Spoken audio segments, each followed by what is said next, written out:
Hi friends, welcome to Yashoda tailoring blog. Friends, ఈరోజు వచ్చేసి front పార్ట్లో గ్యాప్ అనేది రాకుండా, ఉగ్గులు రాకుండా ఫ్రంట్ పార్ట్ నీట్గా వచ్చేలాగా స్టిచ్చింగ్ వీడియో అయితే అప్లోడ్ చేస్తున్నానండి. ఎవరికి ఇంట్రెస్ట్ ఉంటే ఫుల్ వీడియో చూడండి ఫ్రెండ్స్, ఎక్కడ స్కిప్ అనేది చేయకండి. ఫస్ట్ వచ్చేసి మెయిన్ డాట్ అండి. మెయిన్ డాట్ షోల్డర్ని పట్టుకొని స్ట్రైట్గా అయితే మెయిన్ డాట్ అనేది వేయాలండి. నెక్స్ట్ వచ్చేసి మన ఉక్స్ పట్టి కాజా పట్టి ఉంటుంది కదండి, ఆ వైపు అయితే సెకండ్ డాట్ వచ్చేసి పట్టుకొని చూడండి. రెండు వైపులా కోరస్ అనేవి స్ట్రైట్గా పట్టుకొని డాట్ కూడా స్ట్రైట్గా వేసుకోవాలండి. వీడియోలో చూపించిన విధంగా అయితే డాట్స్ అనేవి వేయండి. నెక్స్ట్ డాట్ వచ్చేసి మెయిన్ డాట్ పట్టుకొని ఆర్మ్ హోల్ వైపుగా థర్డ్ డాట్ అయితే వేయాలండి.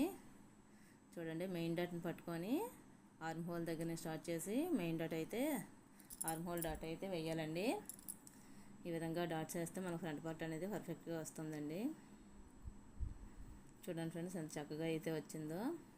మనకి కప్ ఉంటుంది కదండి, కప్లో అయితే వస్తుందండి. నా మెథడ్లో కటింగ్ చేసి మీరు కానీ స్టిచ్చింగ్ అనేది చేశారండి. మీకు కటింగ్ వీడియో కావాలంటే నేను వీడియోస్ అన్ని పోస్ట్ చేస్తానండి. చూడండి, ఫ్రంట్ పార్ట్ చూడండి, షోల్డర్ పట్టుకొని మెయిన్ డాట్ అయితే పట్టుకొని మెయిన్ డాట్ వేయాలండి. ఈ విధంగా వేస్తే మనకి పర్ఫెక్ట్గా వస్తుందండి. ఫ్రంట్ పార్ట్ అనేది అద్దినట్టుగా, చెస్ట్ పాయింట్ అనేది నీట్గా ఉంటుందండి. కొత్తగా నేర్చుకునే వాళ్ళైనా సరే ఈ టిప్స్ కానీ పాటిస్తే చూడండి, ఆర్మ్ హోల్ వైపు పట్టుకొని మెయిన్ డాట్తో స్టిచ్ అనేది వేయాలండి. థర్డ్ డాట్ వచ్చేసి ఈ విధంగా వేస్తే మన ఫ్రంట్ పార్ట్ అయితే చాలా పర్ఫెక్ట్గా ఉంటుందండి. చూడండి ఎంత చక్కగా అయితే వచ్చిందో. అది మనం లోపల కప్పు ఏదో పెట్టినట్టు కనిపిస్తుందండి, కానీ లేదండి, స్టిచ్ చేసిన తర్వాతే అంత నీట్గా అయితే ఫ్రంట్ పార్ట్ అనేది వచ్చిందండి. క్లారిటీగా కనిపించడం కోసం సైడ్కి అయితే పెట్టానండి. ఇప్పుడు వచ్చేసి షేప్ బెల్ట్ అండి. షేప్ బెల్ట్ నేను చెప్పిన టిప్స్తో కనుక మీరు స్టిచ్ చేస్తారంటే కన్ఫ్యూజ్ అయ్యే అవకాశం ఉండదండి. ఎడమవైపు కుడివైపు, కుడివైపు ఎడమవైపు కుట్టే అవకాశం అయితే అస్సలు రాదు ఫ్రెండ్స్. చూడండి ఎలా కుడుతున్నాను.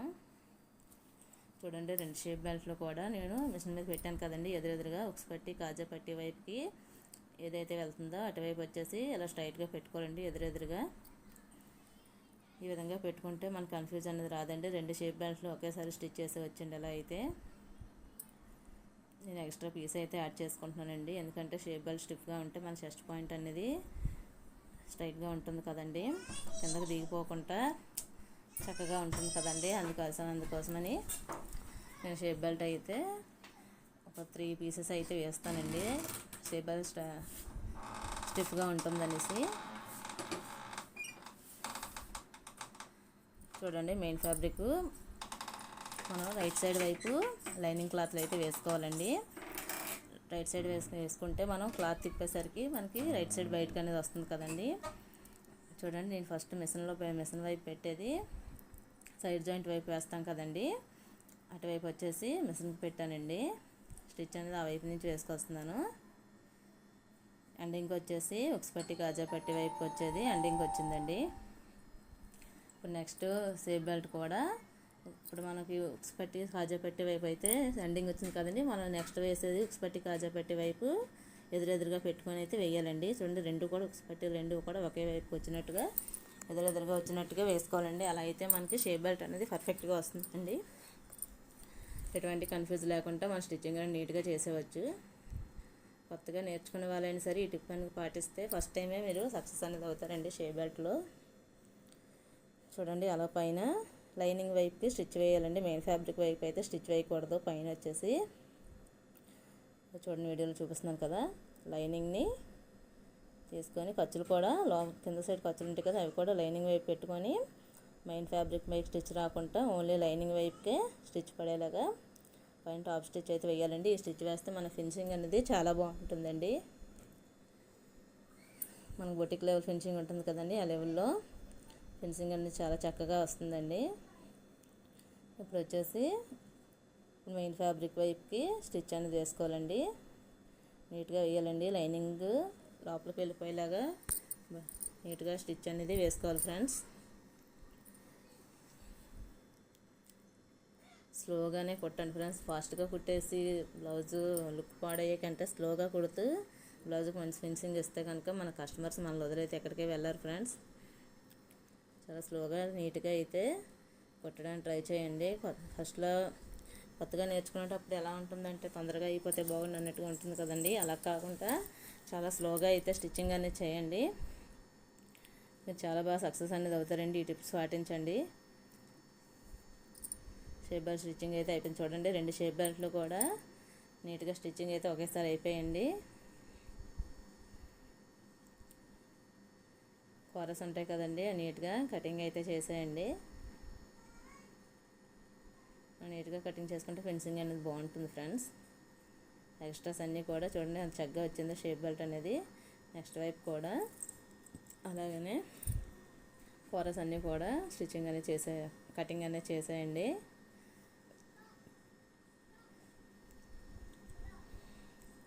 ఫ్రెండ్స్, నా వీడియోస్ కనుక మీకు నచ్చినట్టయితే షేర్ చేసి లైక్ చేయండి ఫ్రెండ్స్. మీకు ఏమనిపిస్తుందో కామెంట్ కూడా చేయండి ఫ్రెండ్స్. వీడియోస్ అయితే చూస్తున్నారు కానీ ఎవరు కామెంట్స్ అయితే చేయట్లేదు ఫ్రెండ్స్. చూడండి ఫ్రెండ్స్, 2 షేప్ బెల్ట్లు కూడా చక్కగా అయితే వచ్చేసాయి. రెండు కూడా ఒకవైపు రాకుండా నీట్గా అయితే ఏ వైపుది ఆ వైపుకి వచ్చింది చూడండి ఫ్రెండ్స్. వీడియోలో చూపిస్తున్నాం కదా, ఆ విధంగా మీరు కానీ పెట్టుకున్నట్టయితే మనకు కన్ఫ్యూజ్ రాదు. చూడండి చక్కగా షేప్ బెల్ట్ అనేది ఏ వైపు ఆ వైపు స్టిచ్చింగ్ అనేది అయిపోయిందండి. ఈ టిప్స్ అయితే పాటించండి ఫ్రెండ్స్. షేప్ బెల్ట్ అయితే చాలా నీట్గా ఫినిషింగ్ అయితే ఇవ్వగలరండి. మంచి ఫినిషింగ్ అయితే ఇస్తారండి. మళ్ళీ విప్పి కుట్టే పని అయితే ఉండదండి. ఇప్పుడు వచ్చేసి నేను ఇన్విజిబుల్లో షేప్ బెల్ట్ అయితే వేస్తున్నానండి. ఇన్విజిబుల్ వేయాలంటే చూడండి వీడియో చూపిస్తున్నాను కదా, ఆ విధంగా అయితే తీసుకోండి. ఫస్ట్ షేప్ బెల్ట్ వచ్చేసి నేను షేప్ బెల్ట్ కింద పెట్టి ఫ్రంట్ పార్ట్ పైకి వచ్చిందండి. చూడండి అక్కడ మెయిన్ డాట్ కలిసిపోకుండా మెయిన్ డాట్ పక్కకు వచ్చేలాగా స్టిచ్ అయితే వేసుకోవాలండి. మొత్తం కూడా పాదవించి ఖర్చుతో స్టిచ్ అనేది వేసుకుంటే చాలా బాగుంటుందండి. మన ఖర్చు అయితే అంతా పెట్టుకుంటాం కదండి. అందువల్ల ఇప్పుడు చూడండి పైన వచ్చేసి ఫోల్డింగ్ అండి. ఫోల్డింగ్ చేసుకుంటూ స్టిచ్ అనేది వేసుకెళ్ళాలండి. ఎలా అయితే ఇన్విజిబుల్ పర్ఫెక్ట్గా వస్తుందండి. మనం ఖర్చుకి ఎంత అయితే ఉంచామో అంతా కూడా చూడండి ఖర్చు లోపలికి వెళ్ళిపోవాలండి. వీడియోలో చూపిస్తున్నట్టుగా లోపలికి వెళ్ళిపోయి పైన వచ్చేసి అలా నీట్గా మడత పెట్టుకుంటూ వేసేయాలండి. మన ఫోల్డింగ్ నీట్గా పెట్టుకుంటే మనకు ఉగ్గులు అవి రావండి. మనం ఎంతైతే ఖర్చు ఉంచుకున్నామో అంతా కూడా ఫోల్డింగ్ అనేది చేసేయాలి ఫ్రెండ్స్. నా మెథడ్లో కనుక చూస్తే మీకు ప్రతిదీ కూడా బ్లౌజ్ అనేది చాలా ఈజీగా ఉంటుందండి. లైనింగ్ బ్లౌజ్ అయినా సరే అరగంటలో కుట్టేవచ్చండి. అంత ఈజీగా ఉంటుంది నా మెథడ్లో. చూడండి ఇన్విజిబుల్ నీట్గా వచ్చిందో ఫ్రంట్ పార్ట్ అనేది చాలా చక్కగా కుదురుతుంది ఫ్రెండ్స్. ఈ మెథడ్లో కనుక స్టిచ్ చేస్తారంటే ఇందాక వచ్చేసి మనం షేప్ బెల్ట్ కింద పెట్టి ఫ్రంట్ పార్ట్ వచ్చి పైన పెట్టాం కదండి. ఇప్పుడు వచ్చేసి ఫ్రంట్ పార్ట్ కింద పెట్టి షేప్ బెల్ట్ వచ్చేసి పైకి వస్తుందండి. ఇలా వస్తేనే మనం కరెక్ట్గా 2 వైపులకి కుట్టినట్టు అవుతుందండి. పైన వచ్చేసి చూడండి ఫోల్డింగ్ చేసుకుంటూ స్టిచ్ అనేది వేసేయాలండి. మన ఫోల్డింగ్ ఎంత నీట్గా పెట్టుకుంటే మన ఫినిషింగ్ అనేది అంత బాగుంటుందండి. ఎక్కువ తక్కువ పెట్టేసామంటే ఫినిషింగ్ పాడైపోతుందండి. కింద షేప్ బెల్ట్ అనేది నీట్గా రాదు. కస్టమర్ కూడా చిరాగ్గా ఉంటుంది కదండి వాళ్ళకి కూడా వేసుకునేటప్పుడు. అందుకని నీట్గా ఉండాలండి. చూడండి ఎంత నీట్గా ఉందో ఖర్చులు కనిపించుకుంటూ చక్కగా. నెక్స్ట్ వచ్చేసి ఉక్స్ పట్టి కాజా పట్టి అండి. చూడండి వీడియోలో చూపిస్తున్నాను కదండి.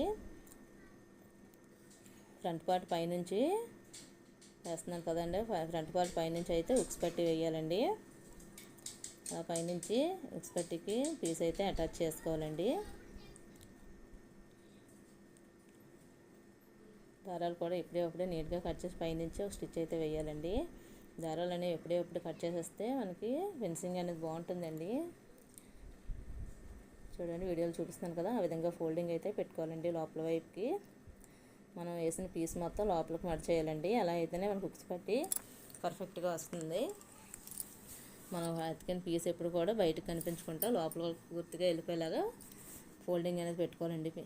ఉక్స్ పట్టికి నీట్గా ఫోల్డింగ్ చేసుకుంటూ పైనుంచి కింద వరకు కూడా ఉక్స్ పట్టి పీస్ అతుకుతాం కదండి, అది ఫోల్డింగ్ వచ్చేసి ఒకేలా రావాలండి. ఒక్కొక్కసారి పైన కింద కింద కొన్ని కొన్ని బ్లౌజులు ఉంటాయి కదండి, కింద స్టార్టింగ్ వచ్చేసి పెద్ద పెట్టి ఇలా పైకి వచ్చేసరికి చిన్న చిన్నవి ఉంటూ ఉంటే ఒక్కొక్క బ్లౌజులు మన కొలకొచ్చిన బ్లౌజులు చూస్తూ ఉంటాండి. అలా లేకుండా పైనుంచి కింద వరకు కూడా ఫోల్డింగ్ అనేది కరెక్ట్గా వస్తే ఫినిషింగ్ బాగుంటుందండి. ఎక్స్ట్రాస్ అన్నీ కూడా అలా కట్ చేసేయాలండి. నెక్స్ట్ వచ్చేసి కాజా పట్టీ అండి. కాజా పట్టీ వచ్చేసి లోపల నుంచి వేయాలండి. లైనింగ్ సైడ్ పీస్ని వచ్చి అటాచ్ చేసుకోవాలండి.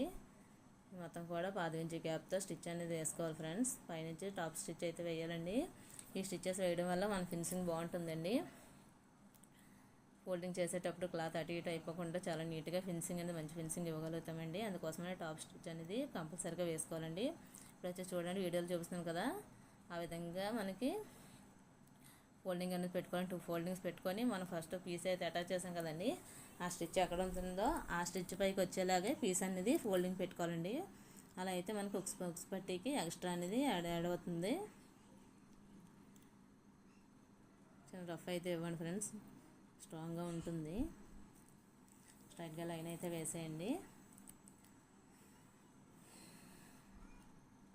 ఎక్స్ట్రాస్ అనేవి కట్ చేసేయండి ఫ్రెండ్స్. చూడండి ఒకసారి ఉక్స్ పట్టి కాజా పట్టి రెండుని ఒకదాని మీద ఒకటి వేసి చూస్తున్నానండి. పర్ఫెక్ట్గా అయితే వచ్చేసాయి, ఎక్కువ తక్కువ రాకుండా నీట్గా అయితే వచ్చింది కదండి.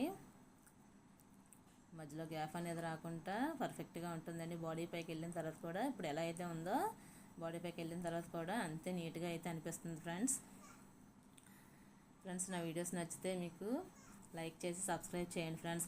మీ అభిప్రాయం ఏంటో